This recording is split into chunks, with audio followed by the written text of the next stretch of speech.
right. Test project number, I don't know what. Want to do a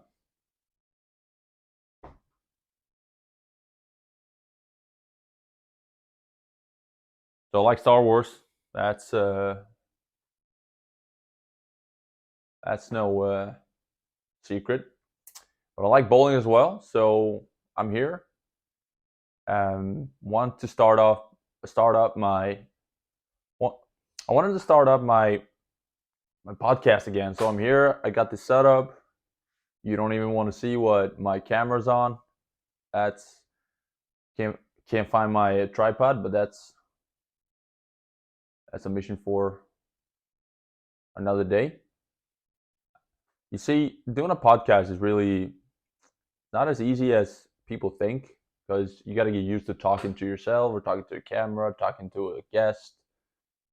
It's really just learning how to talk to the camera. Like this is not how I talk. Like people who know me, this is not how I usually talk. It's like it's got a weird tone to it. It's got a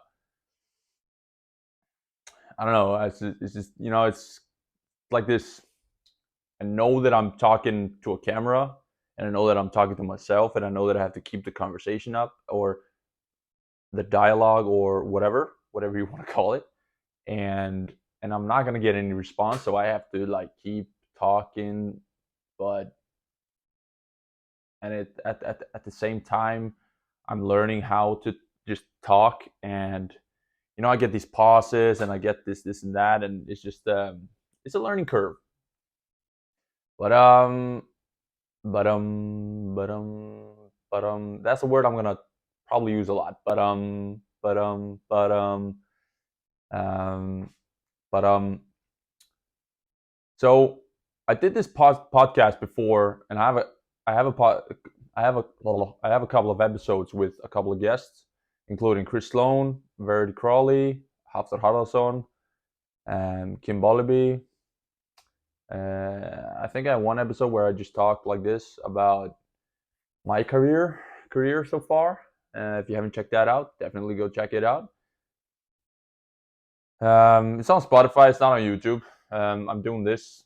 I'm filming this so I can put it on YouTube, and then I'm gonna take the audio and put it on probably just Spotify. Um, I don't know of any other. Well, you got Apple Podcast as well. It might go up there as well. I just have to figure out where it's gonna end up, but I'll probably end up putting it on Apple Podcast, Spotify, and then my YouTube channel.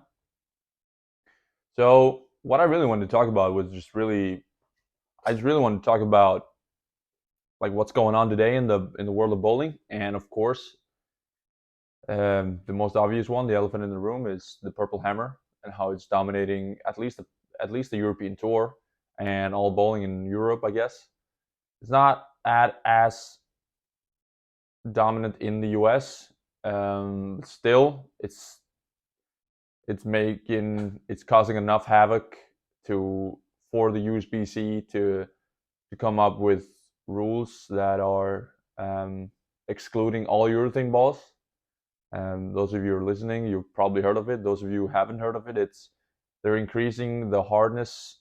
Um, what do you call it? The hardness. Well, the hardness. How hard the ball can be.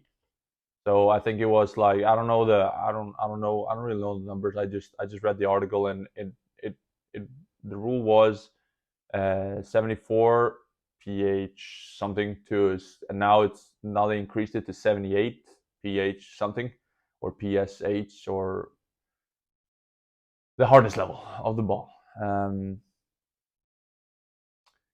And that means that urethane balls will not be allowed on the PBA tour um, for the 2024 season, and probably every season after that until something else changes or happens. I don't know what they're gonna do on the European tour. Right now, there's like no other ball that is being used, unless you're a well. I'm obviously talking about the purple hammer. Unless you're on staff with Storm or Motive or Rotogrip Global. Mm, and those are who aren't on any sponsorship free agent like myself. We're obviously using the balls we want and then the purple hammer. And like I'm going to San Marino for the European Tour event next Tuesday. Whoa, sorry, but I just swallowed my brain. So I'm going to San Marino next Tuesday and or Thursday. I always mix those up. The fifth day of the week. Whatever. And it's actually the first time I actually considered just taking one 3-ball bag with me, like one tournament bag with me. Purple, strong asymmetric, and some benchmark ball, so that I can, in the case of the purple not working, I have something to work with. But that was only because I admitted that was only because I was trying to. I was when I was buying flight tickets. The flight tickets with SAS were like freaking way out of range. Like it was so expensive. I was not gonna pay that. So I had to go to other. I had to go to other airlines, and I ended up with flying with Lufthansa, Lufthansa, and uh, the ticket was much cheaper there, and I had to pay for extra bags. That's why I started like, okay, it's an EPT event. You look at the past tournaments, it's been the purple hammer, the purple hammer, the purple hammer, and the purple hammer. But I was talking to Carl Wahlgren, and he was talking about that the bowling alley or the bowling center in San Marino usually allows you to bowl with reactive, but I don't think we've bowled like I don't think the tournament has had this many people using the purple at the same time before. So it's kind of hard to imagine like what you're gonna need or what you're gonna bet on besides the purple, because the reason we use the purple so much on the European tour because there are so many people that are using it in the same squad and at the same time that you're not really left with anything else to use, because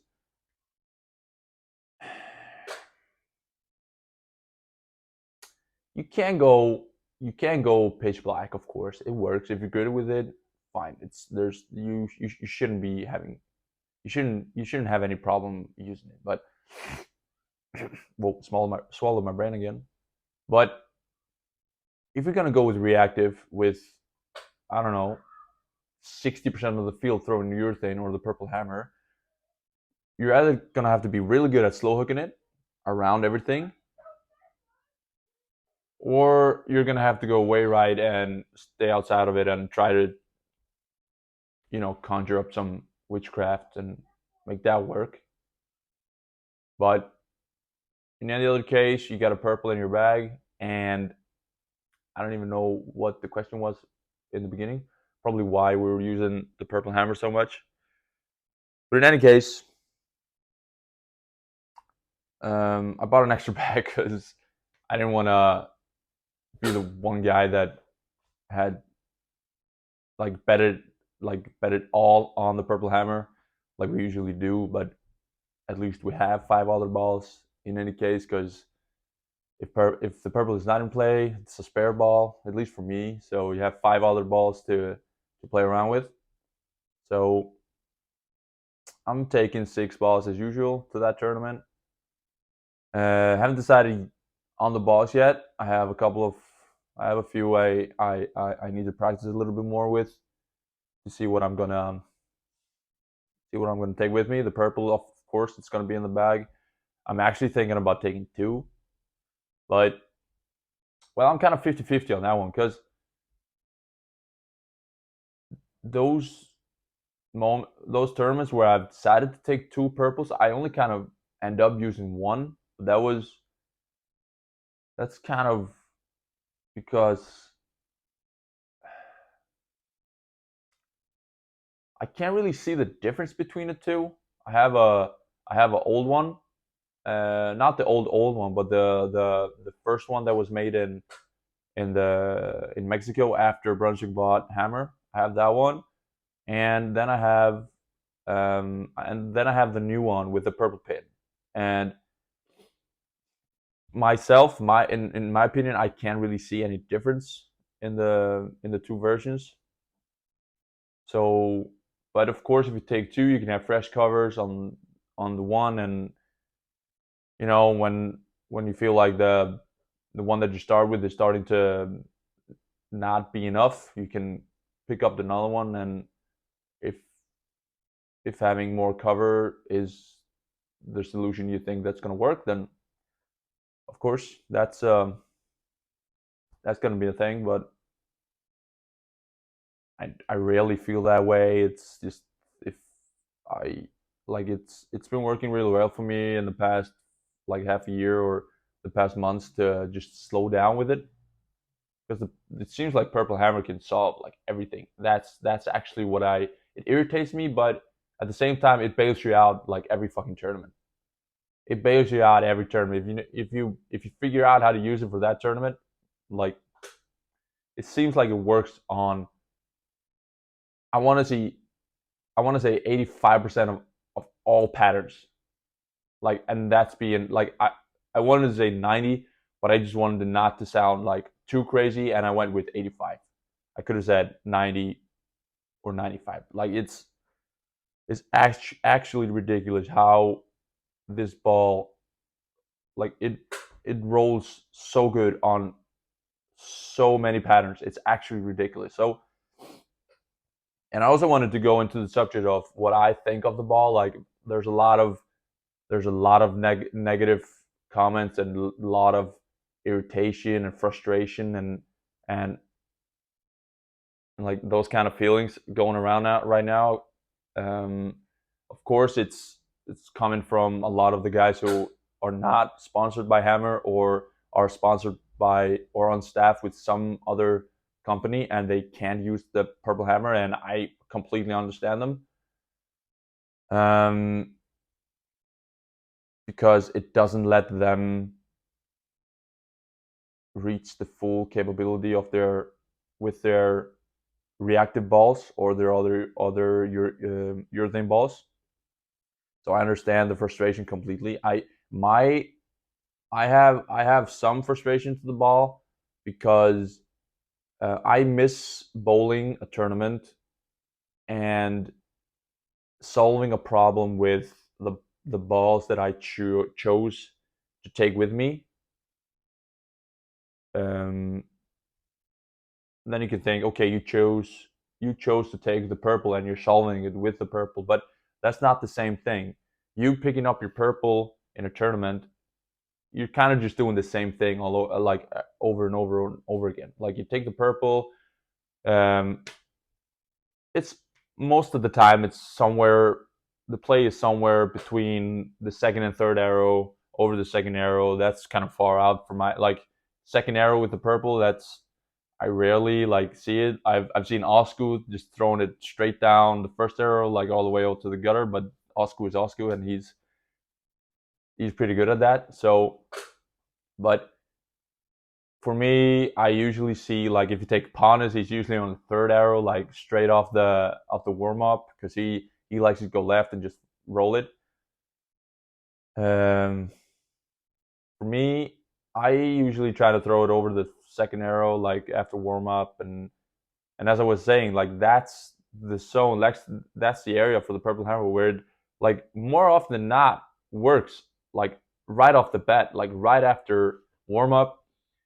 So that's what's kind of bugging me, like missing the feeling of okay, I've tried these four balls in warm up, and this one looks the best, and I think I'll start with that one, and I think and see how it goes. But and with the purple, it's kind of just like I said, it's always the same thing. Like it's okay, these doesn't work. Go to the purple, bail me out, and it always ends up being like that kind of play, and that's kind of my only frustration with that ball. I'm not like there's a lot of it's ruining bowling, ruining this, ruining that. But I'm kind of just, it's gonna it's gonna create some suggestions if this reaches far on the internet. But it's like I I hate to say it, but and I might be completely wrong here, but bowling has evolved like at a crazy rate the past probably 20 years with two-handed bowling, and now this um, urethane evolving. Like the purple hammer has, it's crazy to see how dominant it really is. And isn't it just kind of like, okay, they hammer figured out this cover stock, or this bowling ball, um I don't know if I can call it compound, or just whatever, cover stock. It Yeah, and isn't it just? I'm not saying like it's the next thing. Like, I mean, the other companies clearly haven't found out what they did with that ball, obviously, because then all the other companies would have made a similar ball, or a similar thing. Like the pitch black it's not even close to being the purple hammer, and not in any way. Like the pitch black is much more of a urethane ball than the purple hammer. The purple, like, I've never felt that the purple hammer is like even close to behaving like a urethane ball, because hate I've always hated the urethane reaction. I hate seeing that early motion. I want to see the ball go down the lane and then hook. That's my eyes and brain want to see that. But obviously I've tried to, obviously not enough, but I've tried to um, train my brain and train my eye and hand-eye coordination to adjust to that early motion so that I can be better with the urethane. But clearly, I need some more time and focus and practice with that. But I was saying that, isn't it just isn't it just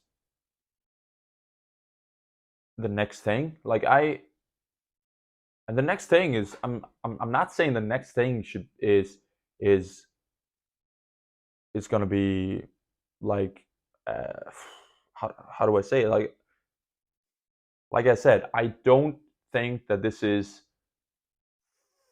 particularly fun. I like winning. That's one thing that I will never, like, that's what I love the most. I love winning, and I've said it on Facebook before. If this is what I have to bowl with, and this is what I have to do work with to win, then fine. I'm fine with that. I'll do it.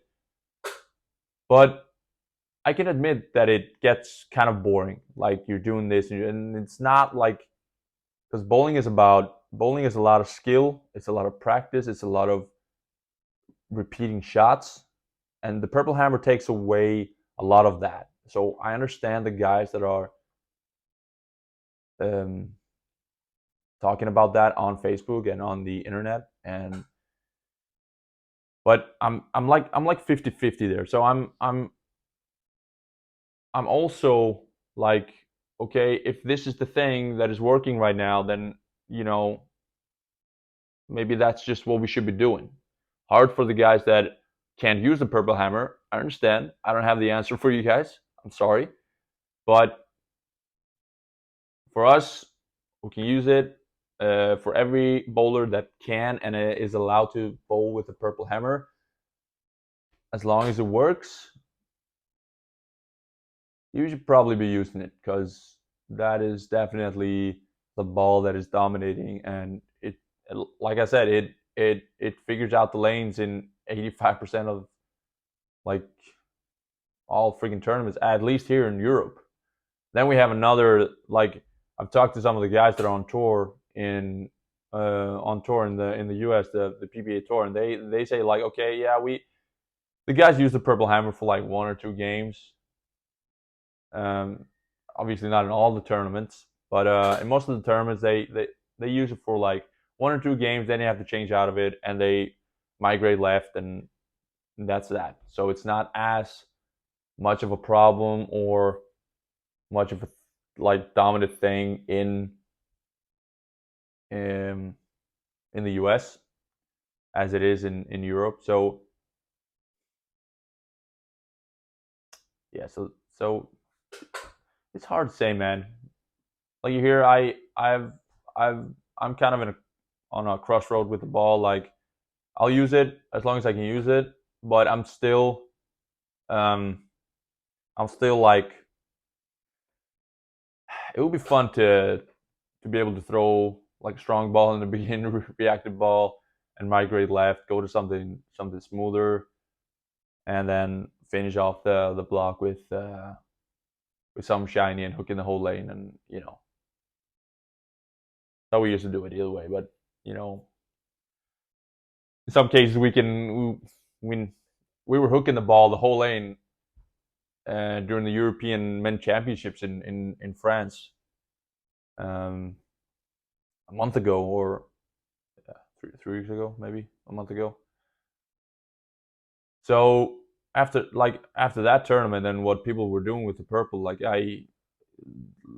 it makes me want to think like this ball clearly has no limits. Like if you give it the right speed, or you like slow down enough, and you do like for the conditions that you're bowling on, you could probably do whatever you want with it. It looks like it hooks on everything, and it doesn't hook on everything, and it's hard to explain, man. It's yeah. So yeah, that's really just what I wanted to. I just wanted to um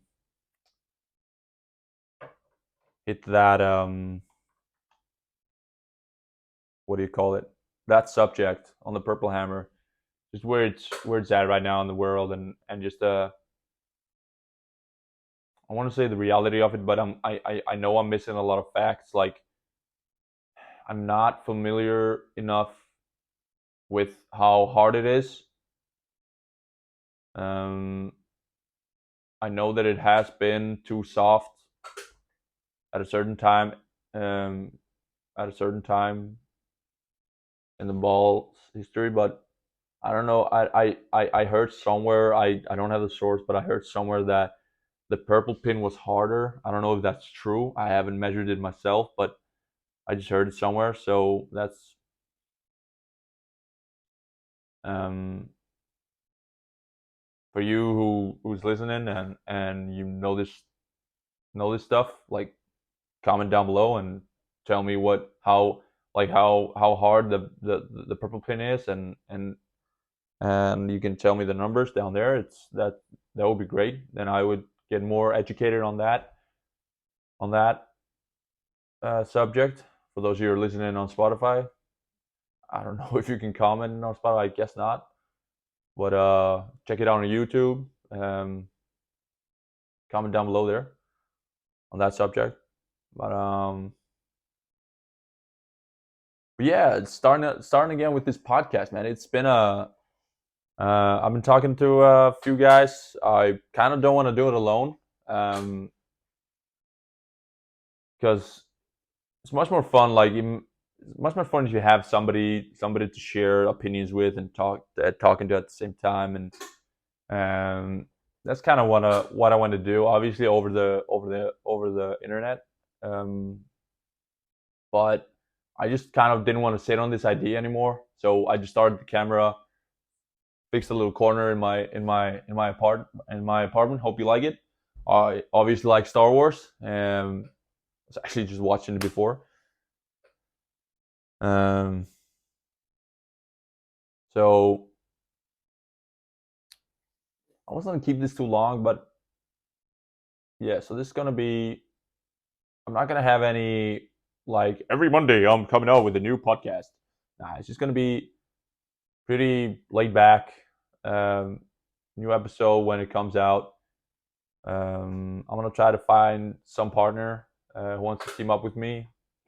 Been talking to a few people, and I